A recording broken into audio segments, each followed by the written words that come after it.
Order. We start with questions to the Secretary of State for Housing, Communities and Local Government, Paulette. Question number 1, Mr. Speaker.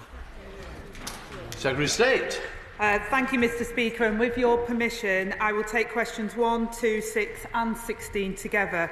We will deliver the biggest increase in social and affordable housing in a generation.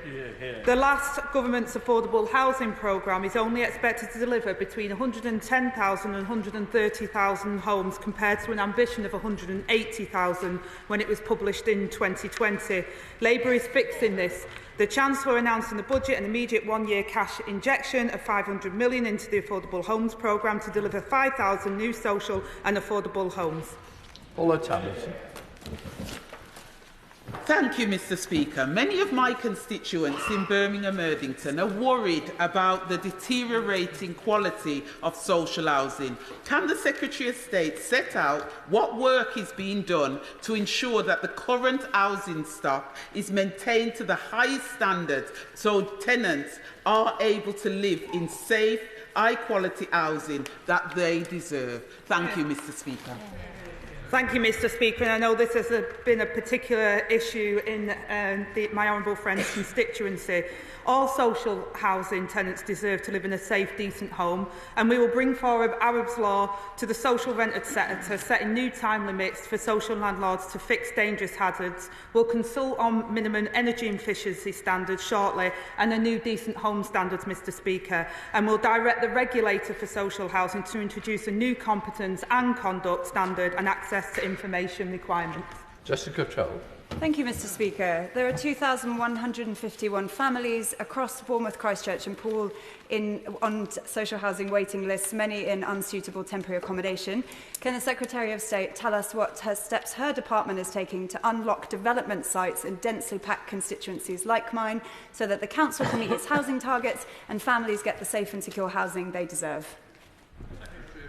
Thank you, Mr. Speaker, and I thank my honourable friend for her question. We have consulted on changes to the national planning policy to maximise development on brownfield land and invited views on proposals for a new brownfield passports, which would provide more explicit guidance on how potential of land in urban areas can be maximised, and we intend to publish updates on the national planning policy framework by the end of this year. McAllister. Thank you, Mr. Speaker. Mr. Speaker, 242 people died while homeless in Scotland last year.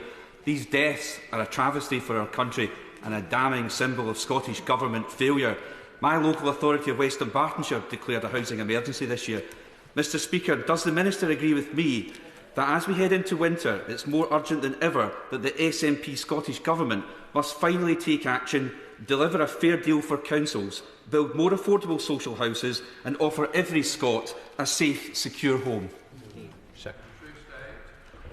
Mr. Speaker, my honourable friend is absolutely right to raise this issue. 242 people dying is absolutely horrendous. We're facing an acute housing crisis. While housing and homelessness is devolved, I urge our Scottish counterparts to grip this issue, as I completely agree that this is a damning example of the crisis in Scotland. Every single homeless death is a tragedy, and it's why a sufficient supply of affordable housing and joined-up support services are essential, which we'll make clear in our upcoming inter-ministerial meetings with our Scottish colleagues. Gregor, Poynton. Thank you, Mr. Speaker. Another question on SNP's failure on housing, because it is so bad. The Scottish figures show that all sector new build starts in Scotland are falling and at their lowest level since 2013. That includes private sector new builds down 20% since 2022, and social housing is even worse and down 30%. This is devastating the opportunity for my families across my constituency to get a home of their own. Now, the SNP does have the largest funding settlement in devolution history. Will they now use that in order to properly fund the social rented sector? Mr. Speaker, he's absolutely right to highlight the housing crisis in Scotland, where too many families are waiting for too long for a safe and secure home. I completely back all the brilliant work my friend, the Scottish Labour leader, is doing. And I know that the choice will be stark one for people in Scotland in May 2026 between a national Labour government that is delivering for the working people of this country versus a clapped out and failing SNP government north of the border. Sir Roger Gale. Thank you, Mr. Speaker. Given the The Secretary of State's avowed position to create more social housing. Can she explain to the House why Labour-controlled Thanet District Council is seeking to build a large housing estate on the outskirts of Birchington-on-Sea on prime agricultural land, houses for which there is very little demand and very little provision of social housing? Could you have a word with the leader of Thanet Council? Mr Speaker, we've set out within our new national planning policy framework around how we protect agricultural land, but we've also set out the housing crisis that our country faces, and I cannot believe that the honourable gentleman's constituency doesn't have a crisis, because it's everywhere. Andrew George. Mr Speaker, under the previous government, £500 million of taxpayers' money was spent handed out to second and holiday homeowners over the last 10 years in Cornwall alone, whilst only half that amount was spent on social housing for first-time need. At the same time, there is now a massive backlog of development, shovel-ready development, which has got planning permission, ready to deliver social housing, but is caught by construction inflation. Surely the government can add the dots to resolve the problem now. I hope so, Mr Speaker. I really hope so. That is the plan. I mean, Mr Speaker, we are taking steps. We've taken steps with the new National Planning Policy Framework. We've got new mandatory targets for local authorities. We've allowed local authorities to keep the right to buy receipts. There's a number of measures this government's taken to ensure that we do get the homes that we so desperately need, and I'm determined to get to that 1.5 million figure. Chowns. Thank you, Mr Speaker. I welcome the Secretary of State's warm words about improving affordable housing availability. Does she agree with me that the affordability of housing is closely related to the bills that you have to pay while you're in it, particularly energy bills? And will she therefore ensure that all new social housing built in this country from this stage forward will be built to the highest possible standards of energy efficiency to save people's bills? Thanks. Well, I thank the honourable member for that question. Again, we've been looking at energy efficiency homes and how we build safe, secure homes that people can live in that are energy efficient and bring down people's energy bills. The previous government saw energy bills rake up really high. That's why we're introducing Great British Energy, so we can bring bills down and we can build the homes that people desperately need. Shockat. Speaker, I'm sure all sides of the House agree that affordable housing is very important.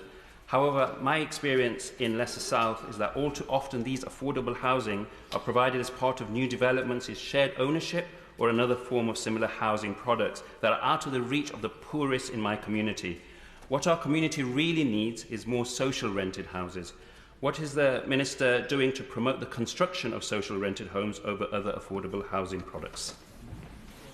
Again, I agree with the honourable member that we do need more social homes, and that's why we've been putting more into the Affordable Homes programme.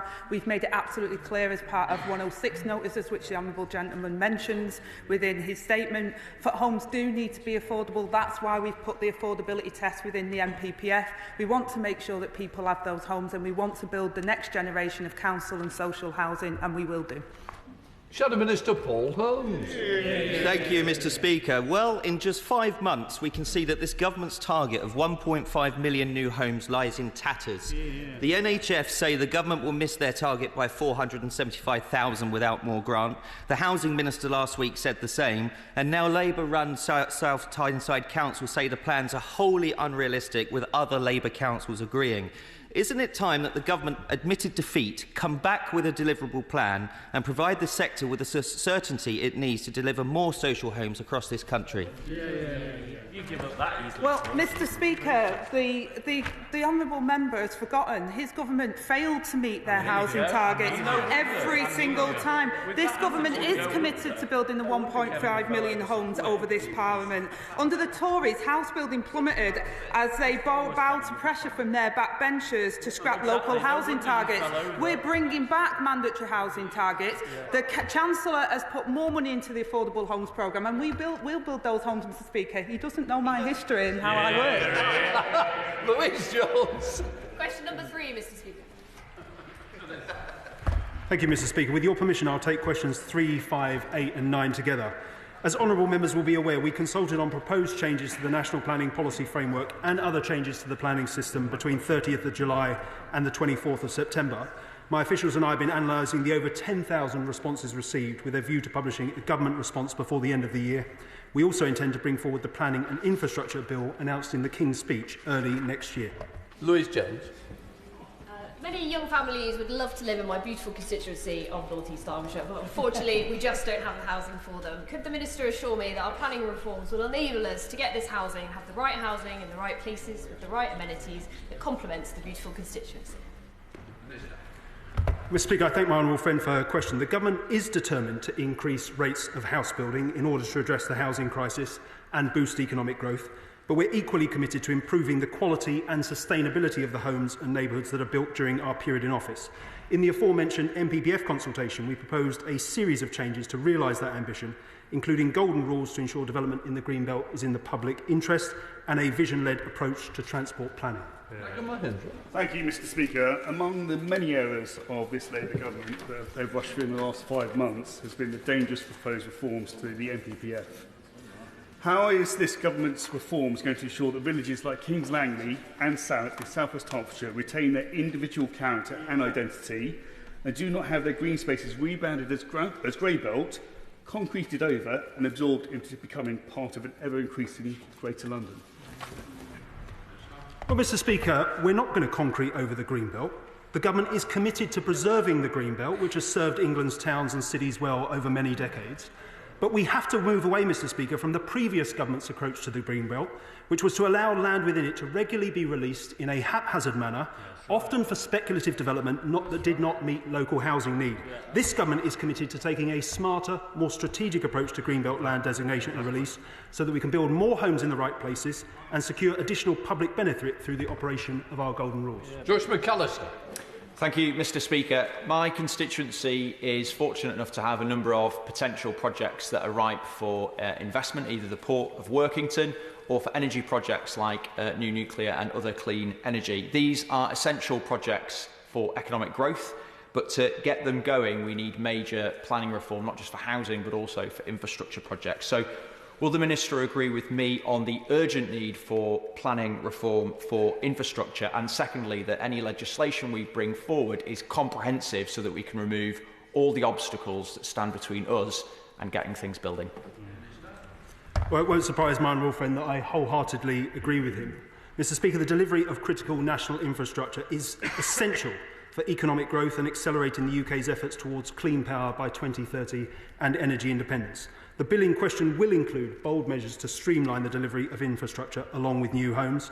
Furthermore, our forthcoming 10-year infrastructure strategy will provide a strategic roadmap for how we plan for future needs, supporting our commitment by making timely decisions on national infrastructure. Dr. Luke Gavin. Thank you, Mr. Speaker. And Hinckley and Bosworth, with the housing targets, will see their numbers increase by 59%. North West Leicester will see it go up by 74%. But Leicester City, where there's brownfields and infrastructure there, is seeing its numbers fall by 31%. Locally, this is further compounded by the fact that in Hinckley and Bosworth, the Liberal Democrat-run Borough Council don't have an up-to-date local plan. So, given the fact that we are having speculative development in Hinckley and Bosworth, would the Minister consider strengthening neighbourhood plans? Because we know that delivers more housing, provides protections for people locally there, and is something that gets buy-in from the communities, yet suffers when we don't have an up-to-date local plan. Well, the honourable gentleman will know we're leaving the protections in place on neighbourhood planning, but I'd say to him two things. He's mistaken if his suggestion that we are skewing development towards rural areas. Mr. Speaker, the proposed standard method which we consulted on significantly boosts expectations across city regions. Indeed, across MCA areas, it would see targets grow by more than 30%. But on the specific issue of the honourable gentleman's local plan, local plans are the best way for communities to control development in their areas. He will agree with me, I'm sure, that Hinckley and Bosworth Borough Council needs to get an up-to-date local plan in place. Perhaps he can work with me to ensure that's the case. Shadow Minister David Simmons.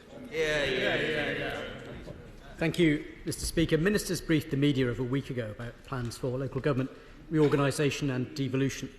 When does the government plan to set these out before the House so members across the country can take a view? Mr. Speaker, I'm not sure how that relates to planning reform, which is the subject of this question, but my honourable friend, the local government minister, will set out in due course how our plans for devolution will be taken forward. David Simmons. Thank you, Mr Speaker. And apologies if there's a confusion. I think I was expecting to come in on question 4. I'm very glad to hear that. Mr Speaker, many areas of the country stand to lose millions of pounds from the scrapping of the Rural Services Grant, one of many local government funding streams which you're expecting to see change. So when will our councils and this House know the full impact of these financial changes so that any reorganisation, devolution, changes to local plans and other council strategies can be delivered in full knowledge of the impact that that will have on their ability to lead locally? Well, Mr Speaker, full details of the provisional settlement will be set out in the coming weeks. Right, let us go to Sir Ashley Fox. Question number 4, Mr Speaker. Minister. Thank you. In July, the Deputy Prime Minister invited places without a devolution agreement, including Somerset, to come forward with proposals for their area in order for us to gauge the approaches and forms being considered across the country. We welcome Somerset's support for this initiative and look forward to hearing their views on the imminent English devolution white paper that will be released very shortly. Thank you. Mr Speaker, my constituents in Bridgewater have had to endure the Liberal Democrats presiding over the transition. Poor constituents. Shocking. Thank God they've got you, Sir Ashley. My constituents in Bridgewater have had to endure the Liberal Democrats presiding over the transition from 2 levels of council that worked and financially balanced their books to a unitary that is now on the bridge of bankruptcy. Can the Minister assure the House that no new reforms to councils will be forced on unwilling areas and that local opinions will be at the forefront of his decision? Well, I think we've all had to endure Liberal Democrats, so I do reflect on that. Listen, we are in constant dialogue with local councils about our twin-pronged approach, one on devolution and making sure that we push power out of this place into local communities, and also on reorganisation where councils recognise that it delivers more effective local government and efficient local government. So where local areas are having those conversations, as a department, we're keen to hear them. Now come to Liberal Democrat spokesperson Vicky Slade. Thank you, Mr Speaker. I hope you will endure us.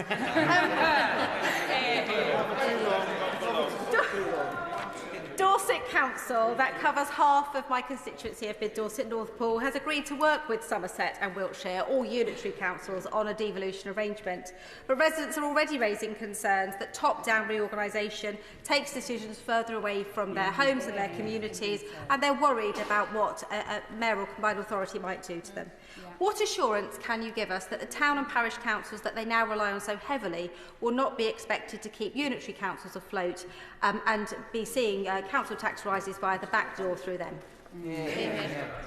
Well, in the way that central government has said to local government that we want to reset the relationship and work as partners in power, it's not unreasonable to expect that councils at a local level will do the same and work together in partnership. And we see that across the country, where local councils, with their parish and town councils, work in partnership for the interests of their community.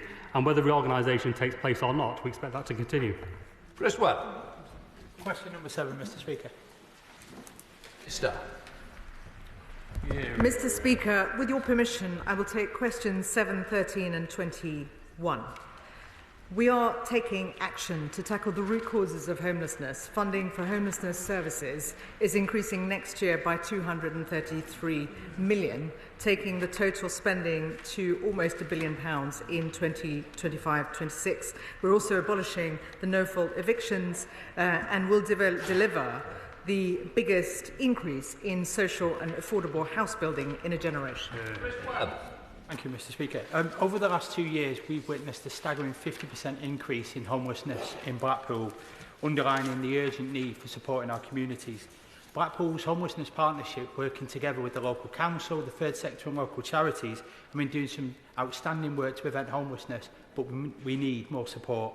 What steps will the Minister take to support and strengthen local efforts to ensure immediate relief and long-term solutions for some of the most vulnerable in our society? Thank you. This government has already made £10 million of additional funding available to local authorities, including to Blackpool, to tackle the rough sleeping pressures this winter.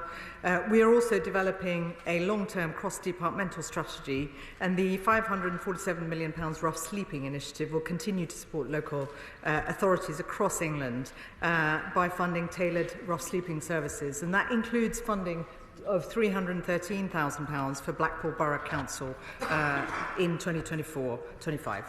Steve Blaze. Thank you, Mr. Speaker. As a result of the Localism Act introduced by the party opposite, the ring fence around homelessness funding was removed. Due to this, and despite the good work that this government is doing on funding for homelessness services, Devon County Council, which is Tory-led, is consulting on cutting their entire homelessness support budget, which would have a devastating impact on people and on the city of Exeter. Does the Minister agree with me that Council should really be investing this money into homelessness services and not squirreling it away in other pots across the Council? Thank you. We are absolutely focused on tackling homelessness and rough sleeping and the root causes. The last government left local authorities in a dire condition. The autumn budget announced that £4 billion of additional funding for local authorities and services will be provided, and funding for homelessness services increasing next year. But I will look into the points my honourable friend has raised. We are determined that wherever people live, they are protected from the risk of homelessness and rough sleeping. Linda Just. Thank you, Mr. Speaker.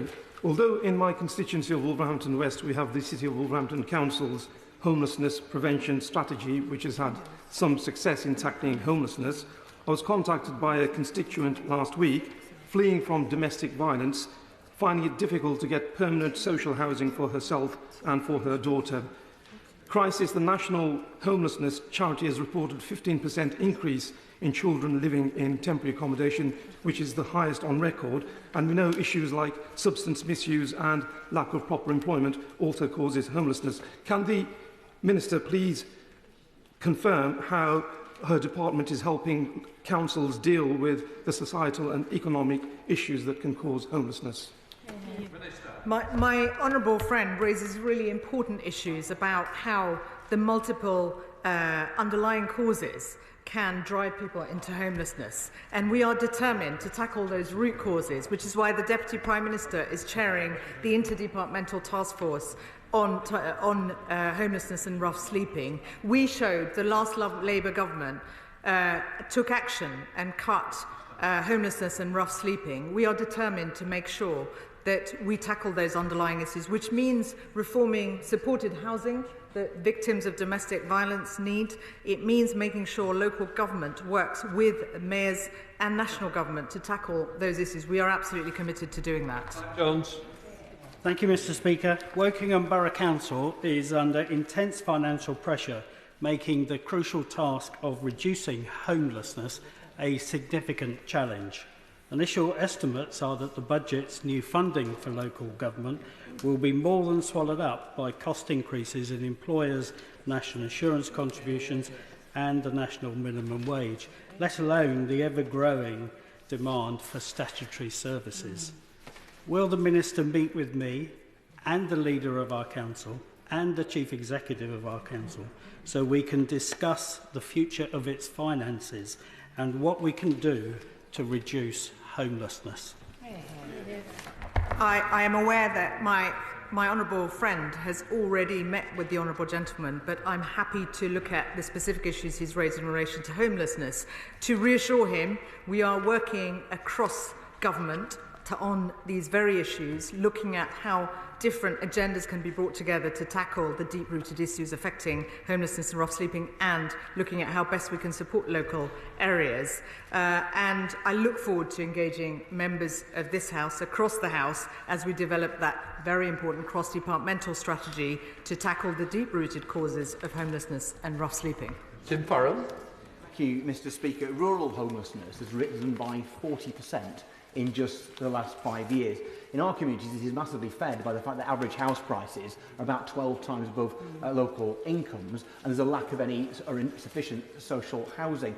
Would she recognise that one answer to this is to give planning powers to local authorities and national parks so they could designate exclusively for social rented housing and developments that cannot therefore be used for expensive housing that frankly there isn't a need for? I'm grateful to the honourable gentleman. As I've said, we have an ambitious plan for affordable and social housing, which fits within the government's commitment of building 1.5 million homes. It's vital to get the supply available, and also we are putting funding in, including the 500 million for affordable homes programmes, which will build 5,000 properties. And he has already heard, is aware of the work we're doing to make sure that there's a proper, effective national planning framework to go hand in hand with local work, with local authorities. So I hope that he can see that we are very much working in the spirit of making sure we increase supply, we provide the affordable and social housing, and we tackle those root causes that are needed to be addressed. Mr Speaker, 18,000 homes with planning permission across Somerset are waiting to be built, but nutrient neutrality issues, risk of flooding and the national shortage of planners are preventing or delaying much needed homes from being delivered across the county. So what discussions has the Minister had with Cabinet colleagues about fixing this issue and to ensure appropriate homes are built to help reduce the strain of the lack of housing in Somerset? Can I reassure the honourable lady that as a government we are addressing those issues. We will take the appropriate action, and my right honourable friend and other ministers are very engaged with this important agenda. Minister Paul Holmes. Thank you, Mr Speaker. With homelessness projected to sadly rise by 27% this year, the government's broken promise of national insurance rises have wreaked havoc across the charitable sector, with 110 national homelessness charities warning the Chancellor that £50 to £60 million will be lost in the sector, and Homeless Link calling it the final nail in the coffin for the sector. Will the Minister listen to that warning, and what will she be doing to put these concerns to the Chancellor and change this disastrous policy? I welcome the Minister to his position. Can I remind him of the record of his government? 14 years of government, 150,000 children living in temporary accommodation, 123,000 households in temporary accommodation, not to mention the scandal of rough sleeping and the deaths caused by neglect of his government. What we are doing is investing to tackle those issues, the mess that his government left behind. We have already announced £233 million in this budget. His government needs to decide whether they are going to back us on the investment we're putting in to clean up the mess that he's left behind and his government has left behind. 10, please, Mr Speaker. On the front benches answering. Number 10's been asked. Number 10. Mary Glendon's asked number 10. Oh, sorry, Mr Speaker, I was just enjoying myself there. My department has set a workforce and location strategy which proposes to retain 16 of the existing 22 departmental officers. This will result in 6 office closing over the next 2 years. Staff engagement on this announcement is ongoing, and consultation is beginning from December on implementing the strategy, Mr Speaker. Alongside my department, we'll continue to engage with the trade unions and consult with them before the proposals of office closures are finalised and implemented, and the department will not make any compulsory redundancies and will continue to support our colleagues and staff affected to work effectively in their roles. Mr Speaker, there has been a drive across government departments to increase the number of hours civil servants spend working in the office, but with the proposed closure in Newcastle, staff working and living in the area who can't work from home will now face a 40-mile commute to the office in Darlington. So can the Minister assure me that there will be an equality impact assessment before any decision is made to ensure the needs of those with protected characteristics and caring responsibilities are fully considered? I thank my honourable friend for that question. As she knows, I'm a big advocate for flexible working and making sure that we support our colleagues. The department prepared an initial equality impact assessment in advance of the announcement of the location strategy. This assessment will be developed during the consultation with the staff and the trade unions to inform the mitigations that will support staff that are affected. Sir Gavin Williams. Thank you so much, Mr Speaker. Many of us fought very hard to make sure that the MHCLG had a location in the city of Wolverhampton, and I think on both sides of the House we all recognise how important it is to get civil servants out of London right across the country. Could the Secretary of State set out how she's looking at developing and growing the base in Wolverhampton as part of her wider strategy? Well, Mr Speaker, the strategy will create a more coherent office estate that enables stronger office communities and transparent career pathways for progression, and will continue to be represented across each of the regions and nations of the United Kingdom. Question number 11, Mr Speaker. Thank you, Mr Speaker. For far too many leaseholders, the reality of home ownership has fallen woefully short of the dream. Over the course of this Parliament, the Government is determined to honour the commitments made in our manifesto and do what is necessary to finally bring the feudal leasehold system to an end. On the 21st of November, I made a written ministerial statement updating the House on the step the Government intends to take to implement reforms to the leasehold system already in statute and to progress the wider set of reforms necessary to end the system for good. Thank you, Mr Speaker. I recently met with people living on the redeveloped Blackberry Hill Hospital site in Fishponds, and they told me about the excessive and unfair leaseholder charges that they face from their property management company Firstport. What assurances can the Minister provide that this Government will, once and for all, free people from the leaseholder system and end these rip-off fees?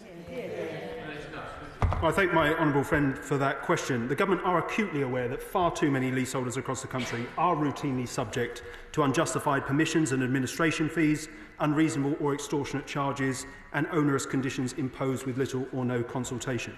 Mr Speaker, this is not what home ownership should entail, and it's why we must bring the system to an end in this Parliament. As I set out in the written ministerial statement I referenced earlier, the Government will act to protect leaseholders from abuse and poor service at the hands of unscrupulous managing agents, such as the ones my honourable friend mentioned, by strengthening regulation in this area. Sir Julian Lewis. May I thank the Minister for the answers he's given to me in this chamber and in a written answer at the end of October on the plight of leaseholders who have extra apartment levels grafted on above the blocks in which they live.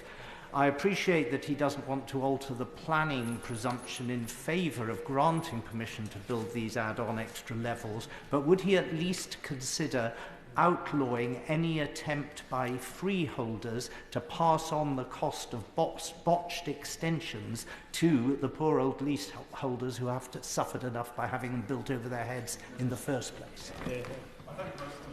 For his question. He will recognise, I know he does, that those types of development are the result of the expansion of permitted development rights that was taken forward after 2013. There is issues with quality with some of the works that have come through that stream. I think on the specific issue he raises, Mr Speaker, I think perhaps it might be a good idea if we sat down and I'll happily discuss with him how we can protect leaseholders from those types of variable service charge increases. Thank you, Mr Speaker. Battersea is home to a large number of leaseholders, many of whom have had to face astronomically high service charges from what we all know are unscrupulous management agents. I'm very pleased that this Government are going to protect leaseholders based on the fact that the last Government failed to, but I ask the Minister, will he be willing to meet with me and some of my leaseholders so he can share Labour's plans to protect them? I thank my honourable friend for that question. I'm more than happy to sit down with her or to join a call or meeting with leaseholders in her constituency and discuss the plans that the Government has to end the system in this Parliament. We fully appreciate, Mr Speaker, the wish of leaseholders across the country for us to act with speed. We've got to, as the written ministerial statement sets out, also balance that with the needs to get these reforms right. The serious and specific flaws that were left to us by the previous Government in the Leasehold and Freehold Reform Act 2024 are a warning about what happens when you don't do reform in this area properly. Rebecca. Speaker. I welcome the Government's commitment to continue our work to address issues with the current leasehold system. However, where we are building new towns, like Sherford in my constituency, residents like others in new builds face council tax and service charges with no likelihood of that changing. What plans does the Minister have to address the impact of service charges, specifically in new towns, as part of your leasehold reform? Thank you, Mr. Speaker. I think the Honourable Lady is referring to the pressures placed on residential freeholders as a result of some of the management estate charges that come through that route. There are provisions in the bill I just mentioned to provide those residential freeholders with additional protections. We need to bring those measures into force. We also then, Mr. Speaker, need to look more widely about how we reduce the prevalence of these private and mixed tenure housing estates that are at the fundamental root of the problem. Have a food. Number 12, please, Mr. Speaker. The English Devolution White Paper, due by the end of the year, sets out how we will transfer power out of Westminster to people who know their areas best. The White Paper will also announce measures that will give local places and communities greater control over shaping their area. I thank the Minister for his answer. Libraries, pubs, football and community centres, Mr. Speaker, these are the things that make up a community, but in so many places they have vanished over the last 14 years. I'm delighted to have heard plans of a community right to buy. Can I ask, what work is the Government doing to ensure that local authorities and community groups have the guidance and expertise that are needed to utilise this powerful new right once it is realised? I think in there is the point of devolution and localism, which is structures matter and the framework matters, but in the end it's about getting the power out to communities who have skin in the game. That's why we want to ensure that the community right to buy provides an effective means of communities across the country to take ownership of assets that are important to them. We are considering what further support and guidance we should provide to communities and local authorities to support them in this measure, and I know the Minister for Local Growth is fully engaged in that endeavour. Lisa Small. Very much, Mr. Speaker. Many of my Hazel Grove constituents would welcome further powers being devolved to their local communities. They're keen as mustard to see the right homes in the right places, particularly social housing. One of the things stopping social housing being delivered are the viability calculations undertaken by developers who use these calculations to say that only expensive houses can be built. Is the Government looking at reviewing viability calculations that can be used? Well, I mean, we're some way from community ownership, but the devolution white paper is one aspect of a number of measures that we're taking that will have a very clear community strand. But that doesn't sit in isolation, it sits in the wider reforms that are taking place to make sure that the communities, local authorities and government work in partnership going forward. Question number 14, please, Mr. Speaker. Thank you, Mr. Speaker. The Community Ownership Fund has empowered community groups across the UK to take long-term sustainable ownership of assets which benefit their local community. And I know that colleagues across the House are eagerly awaiting further news on round 4 of the Community Ownership Fund, which will be with them in due course. Beyond this, as my honourable friend says, through the English Devolution Bill, we will also introduce a strong new right to buy for valued community assets. This will help local people acquire valued community spaces if they come up for sale, keeping these assets in the hands of the local community.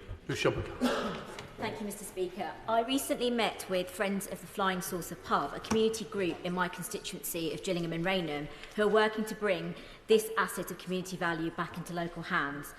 Will the Minister assure my constituents that the Government is committed to supporting the retention of community assets such as this, and will he agree to meet with me to discuss the Flying Saucer campaign and the broader challenges communities face in reclaiming and maintaining such assets?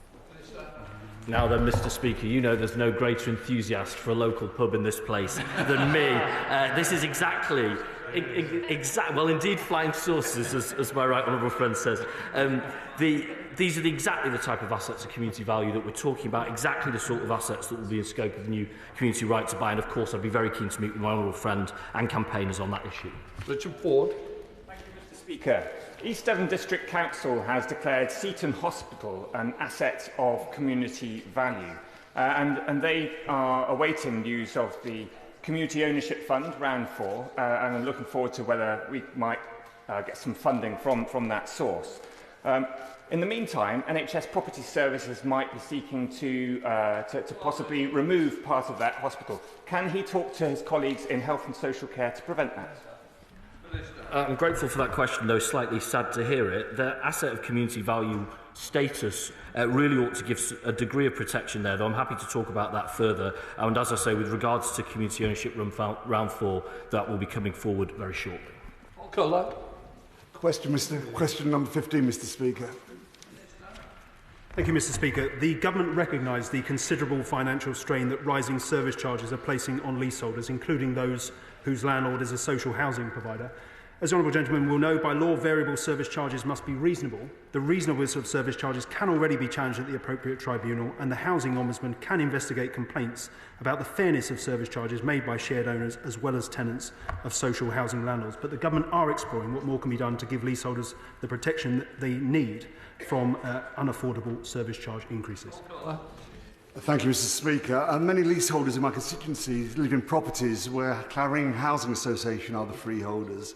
This year's service charges are on average almost 50% higher than the original estimate, and sometimes over £1,000 more on the High Path estate, for example. Does the Minister agree with me that leaseholders deserve transparency, not shock bills? And further to his answer, what more can be done to make the Housing Ombudsman give them the power to actually make compensation payments or demand them? I thank the honourable gentleman for that supplementary, and I'd like to assure him that I share his deep concern about the pressure placed upon the household budgets of shared owners in his constituency and others across the country as a result of rising variable service charges. In addition to the routes to redress I've just set out, I draw his and the House's attention to the measures contained in the Leasehold and Freehold Reform Act 2024 that are designed, Mr. Speaker, to drive up the transparency of service charges to make them more easily challengeable if leaseholders consider them to be unreasonable. Further detail about our plan to bring those and other provisions in the said Act into force can be found in the written ministerial statement made on the 21st of November. Emily Darlington. Thank you, Mr. Speaker.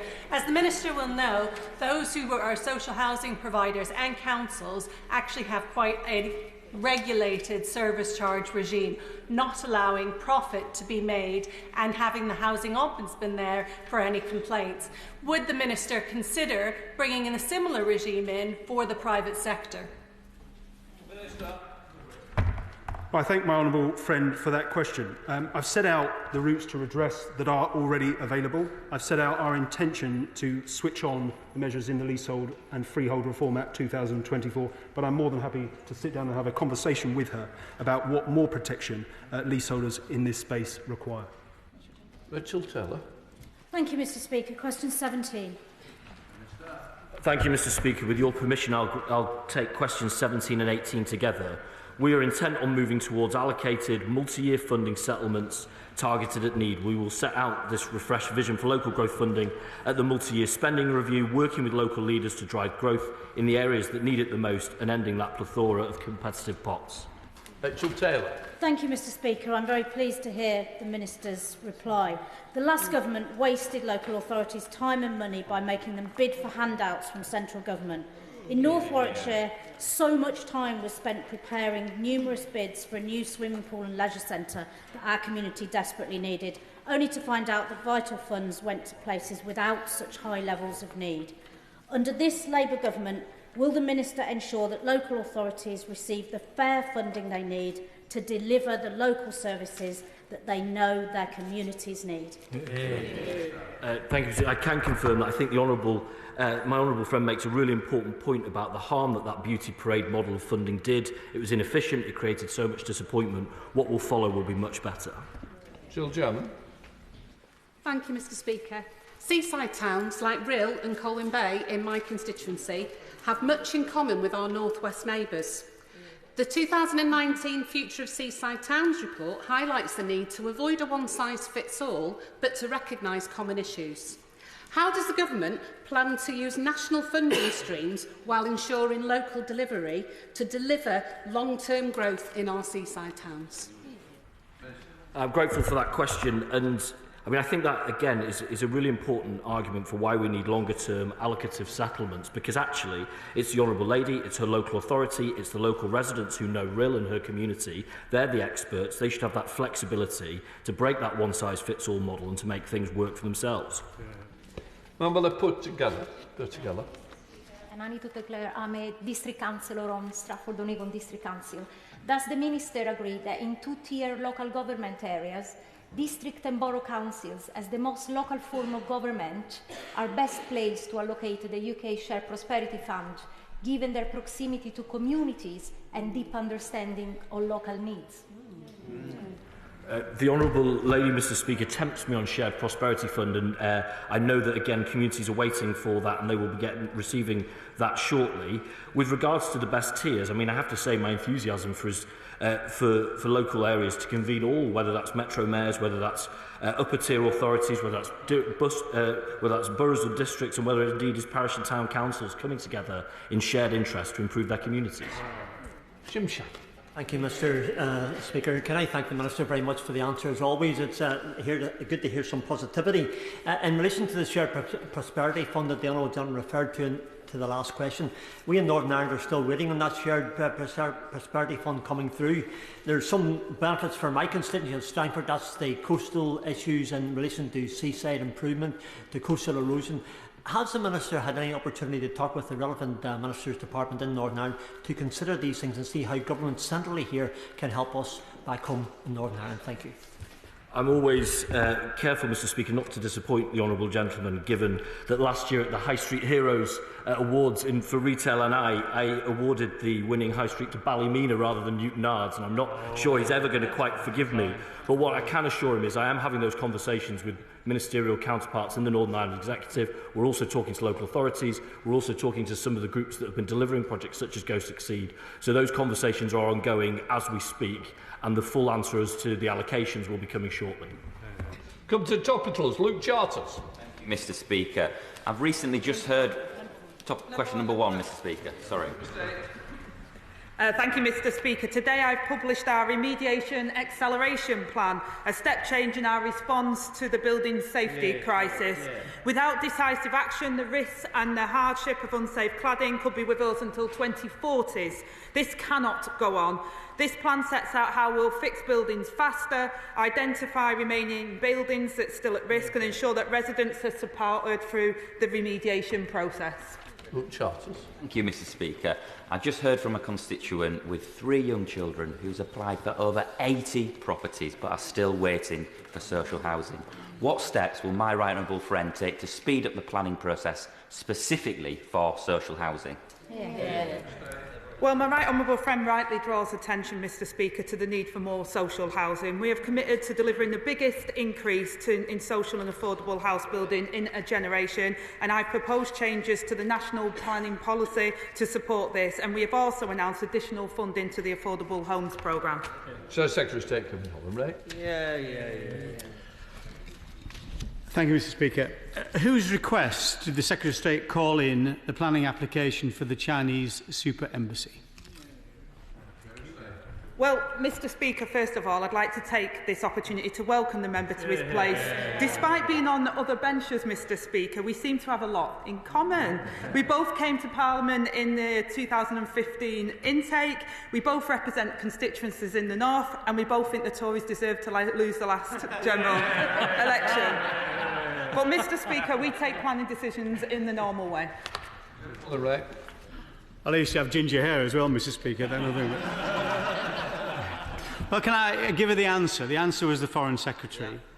In opposition, the now Home Secretary warned that the Chinese government was attempting to influence Parliament, that it is interfering to undermine democracy and security, and the risks of which are all heightened by this development. Is this government so desperate to counteract the disastrous budget and our own growth-wrecking trade union bill that they're now willing to override national security and national security interests and the sensible concerns of our own Home Secretary by kowtowing to the Chinese government? Mr Speaker, we have got record investment into the UK through our International Business Summit. I'm absolutely proud of our Employment Rights Bill that's pro-worker and pro-employer, which rewards the good employers, will put money back into the high street. We take national security absolutely seriously and will continue to do it as this government does. Law. given that the mayoral council and leaders' councils are being contemplated as part of the English devolution bill, what steps is the Deputy Prime Minister taking to ensure that Cornwall's voice is heard in Westminster after being subsumed for far too long? Can I thank the member for his question and say it was a pleasure to meet with him and colleagues to talk about devolution in Cornwall. He will know that we just agreed to a non-mayoral devolution deal for Cornwall as a first step, and we of course recognise the distinct culture, history and identity of the Cornish people. This important step will allow us to unlock deeper devolution in Cornwall and in time, we hope, will allow Cornwall to take its seat at the Council of Nations and Regions. Vicky Slade. Thank you, Mr. Speaker. My constituent Dom purchased a high-rise building that it now transpires did not meet building regulations in terms of combustible materials in the early 2000s. His building is being remediated, but the materials are being allowed to remain, locking in the risk for the long term and sending insurance premiums sky high. Why is the government not investigating historic non-compliance, and what is being done to protect homeowners from unfair losses and sky-high insurance premiums?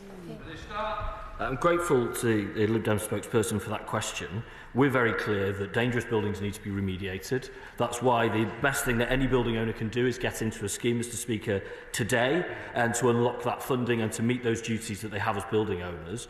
When they do that, and when they're approved for the grant, they would have an inspection at that point. So I'm surprised to hear if there would be dangerous defects locked in, as the Honourable Lady says, but I'm more than interested in having a conversation with her about that to understand that further. Gabriel. Mr. Speaker, a block of 50 flats in my constituency was built by the public sector 60 years ago and has now been found to have a major structural fault that will cost over £1 million to fix. The flat owners are also shared freeholders of their blocks and cannot afford the cost of the repair nor sell their flats. As it's an unusual situation, will the Minister meet with me and the resident owners to consider a way forward before the situation gets critical? Thank you, Mr. Speaker. I, of course, will say yes to that. We're very aware that there are other, cladding defects are exceptionally important and, of course, the subject of a debate later today, but so are non-cladding defects and protecting leaseholders from their impact. Thank you, Mr. Speaker. Given that the government is already doing another relaunch, would the Secretary of State reconsider the fairness of housing targets where poor delivery by Labour in London is rewarded with lower targets to the detriment of areas like South West Herefordshire? Can I say, Mr. Speaker, perhaps the honourable gentleman didn't hear my previous response. The proposed new standard method which we consulted on significantly boosts expectations across our city regions. In MCA areas, it would see targets grow by more than 30%, matching the ambition of our local leaders. Place. Thank you, Mr. Speaker. The government is currently consulting on the future of pan-regional partnerships like our own Great South West that covers Cornwall, Devon, Somerset and Dorset. Businesses I speak to really value the ability of our region to speak with one voice when it comes to economic issues, both into government but also to investors, which are really important for our region. Would the Minister meet with me and with businesses to discuss the future of PRP? Thank you. Can I thank the member for his question and also for taking the time to meet me to talk about devolution and growth in that region. Of course, we are absolutely committed to making sure that growth is felt in every part of the country, and that requires partnership from central government, local government and the business community. I'd be more than happy to meet to talk about how we can do that going forward. Wendy Chamberlain. Mr. Speaker, in July, overseas voters, British nationals, were able to vote for members of Parliament in this House. But in the absence of overseas constituencies, too many are being told that the MP of their last address can't represent them because of the rules about representing only your constituents. Can we get a letter out to all MPs providing clarity on this issue? I'm grateful to the honourable member for her question. She'll be aware the Electoral Commission has published reports into the report into the general election, and we will consider the findings of that report and come back in due course on this matter and others. Rachel Maskell. Thank you, Mr. Speaker. The overheated housing market in York has been fuelled by the 2,100 and now 93 short-term holiday lets in the city. But I have a private member's bill. So will the Minister work with me as I co-produce this bill to address this problem in York? Mr Speaker, my honourable friend and I have discussed this matter many times. She's well aware of the government's approach to tackling excessive concentrations of short-term lets and second homes. I'm, of course, more than happy to discuss the issue with her again in the future. Thank you, Mr Speaker. Most parties in this House, representing a collective total of 500 MPs, agree that first past the post is damaging trust in politics, and 64% of the public would like to see change. Does the Minister agree that a National Commission for Electoral Reform could address this as recommended by the APPG? No. Thank you very much, Mr Speaker. After 14 years of cuts to local governments, we've seen the consequences across council areas, including my council, Medway, that suffered a 91% cut in direct support grants, coupled with a financial inheritance that, according to SIPFA, was grave. Will the Minister agree to meet with me and Medway Council colleagues and finance officers to discuss the support available after 14 years of austerity cuts by the opposition? Can I thank the member for his question? We are working constructively with Medway Council as part of our framework to support councils in the most difficulty. This government is clear that this process will be collaborative and supportive, and on that basis we are more than happy to meet to discuss it further. Mr Speaker, councils up and down the land, but particularly in the south east of England, are frustrated by the very high level of undeveloped consents. And it's perfectly possible that the Secretary of State will find that come the next election her target has been consented but nowhere near built. I wonder if she will give consideration towards allowing councils to have a 10-year housing supply number that includes undeveloped consents, such that when the number was reached, developers would have no choice but to build. Yes. I thank the honourable gentleman for his question. We did take steps in the proposed reforms to the consultation on the National Planning Policy Framework to encourage build-out, not least through encouraging mixed-use development, but we are reflecting further on what more can be done to encourage and ensure that sites are built out in a timely manner. Thank you, Mr Speaker. I have a constituent who is a young pregnant woman recently released from hospital and housed in a local hotel contracted to house the homeless. She was petrified. From the first night, she slept through badly with men banging on her door all night and surrounded by drug use. She felt safer sleeping rough on the second night. Too many of my vulnerable constituents in Stoke-on-Trent South are being housed in accommodation that don't cater for their complex needs. Can the Minister update the House on the work he is doing to end the practice of homeless constituents being shifted around from one area to another and housed in totally inappropriate... I really am sorry. I've got to get everybody. It's not just about your day, Minister. I'm very sorry to hear about my honourable friend's constituent's experience. I'll refer to my previous comments, and I'm very happy to meet with her and engage with her on our work on tackling homelessness and rough sleeping.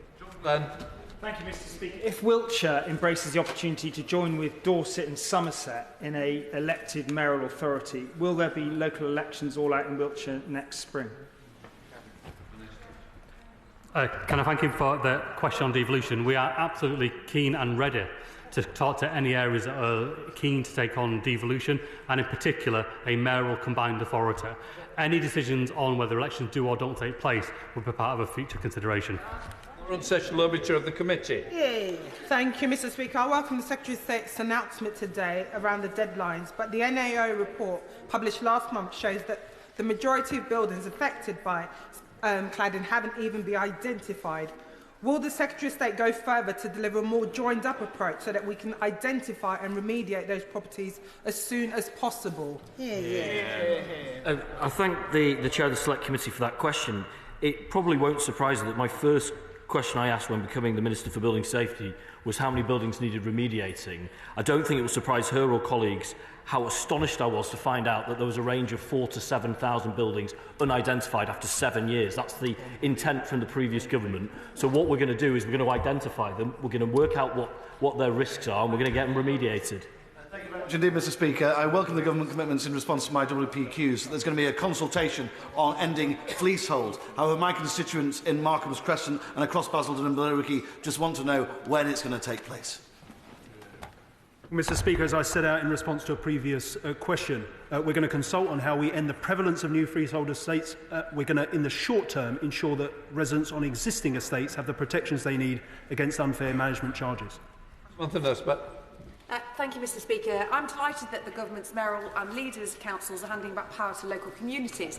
And we're already seeing the impact of it because we had Claire Ward, who is the Mayor of the East Midlands, attend the first one in October. She's leading the way as one of the Youth Guarantee Trailblazer regions with £5 million of government money to help young people into work or training. Can the Ministers provide an update on the work they're doing to give those who contribute to our country a say in how it's governed? The forthcoming English devolution white paper will set out very clearly our top-to-bottom redistribution of power, but also how we include and engage people at a local level to make sure that they can actively participate in the development of their areas. Martin Vickers. Thank you, Mr Speaker. There's growing concern among constituents that planning decisions are being swept aside because of the new planning reforms of the government. What assurance can the Minister give that there will be meaningful engagement between constituents and their local planning authority and that decisions taken will be respected? Well, the best way, as I've said, Mr Speaker, to shape development in any given area is to have an up-to-date local plan in place. Where such plans are not in place, local authorities do leave themselves open to the presumption for sustainable development and development via appeal. So I'd encourage him to ensure his local authority has an up-to-date plan in place. That is the best way that residents have control. We want to see more resident engagement upstream in those local plans. Peter Lamb. In 5 years, Westminster County Council's Oracle upgrade has risen in costs from £2.6 million to £28 million. Is this the kind of contract mismanagement the Office for Local Government can look into? We are currently in the process of reviewing the oversight, accountability and the checks and balances to make sure that they are in place and fit for purpose and the early warning system works. And more detail on that will follow in the English devolution white paper before Christmas. Kieran Miller. Thank you, Mr Speaker. Labour's housing targets desperately need reform to take into account land availability around protected landscapes. The government has said the answer to that is a costly planning appeal system. Do you think that's a good use of taxpayers' money? Well, Mr Speaker, local plans have to go through examination and to be determined to whether they're sound. Hard constraints, such as the type the Honourable Gentleman has just named, will be taken into account when those plans are tested, even under the new framework.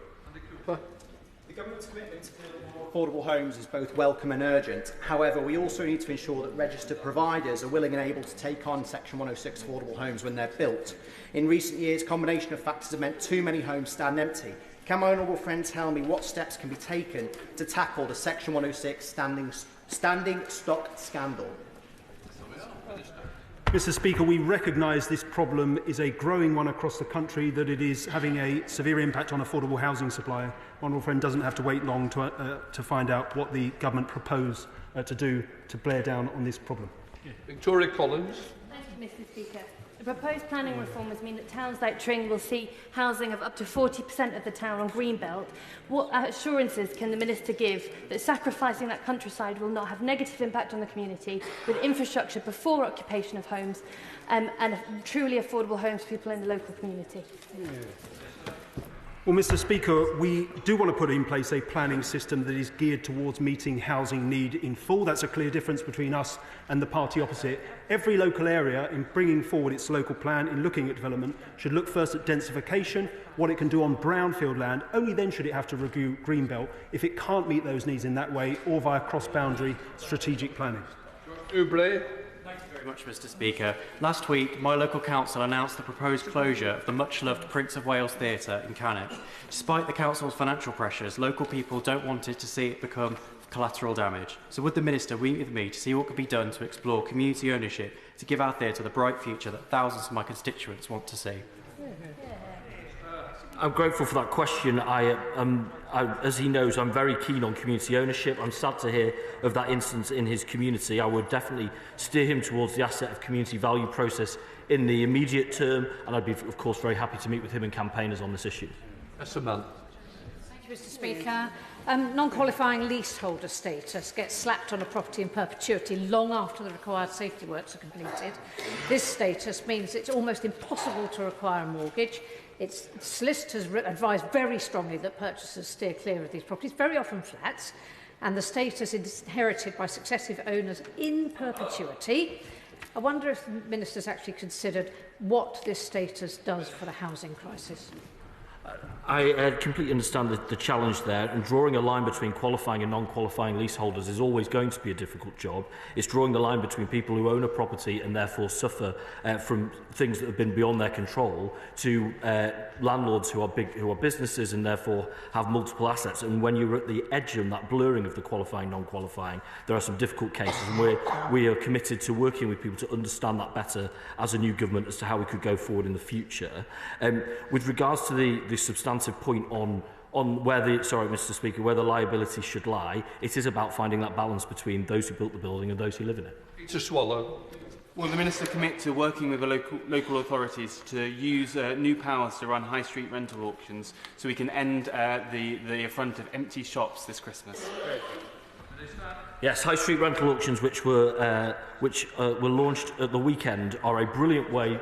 Well, indeed, part of the previous Levelling Up and Regeneration Act, which the previous government then didn't commence as part, I'm sad to say, of the war on woke, I believe. Nevertheless, we've commenced it. It's a tool in the hands of local communities. If there are vacant properties, let's get them brought back into use. Mike Martin. Thank you, Mr. Speaker. I represent Tunbridge Wells, and just over the boundary, a large housing development is being proposed in Wealdon district. So they get the houses, but the infrastructure burden falls on particularly my constituents who live in Tunbridge Wells. Could you, would the Secretary of State be able to update me with regard to the reforms of the NPPF? What's being done about this cross-boundary infrastructure problem? Thank you, Mr. Speaker. In the NPPF, we set out the clear direction of travel towards a universal coverage of strategic planning across the whole of England. Had an adjournment debate on it just last week, Mr. Speaker. We are determined to put those mechanisms in place that allow that effective cross-boundary cooperation to ensure that the right infrastructure and housing growth takes place. That completes questions. Let front benches change over.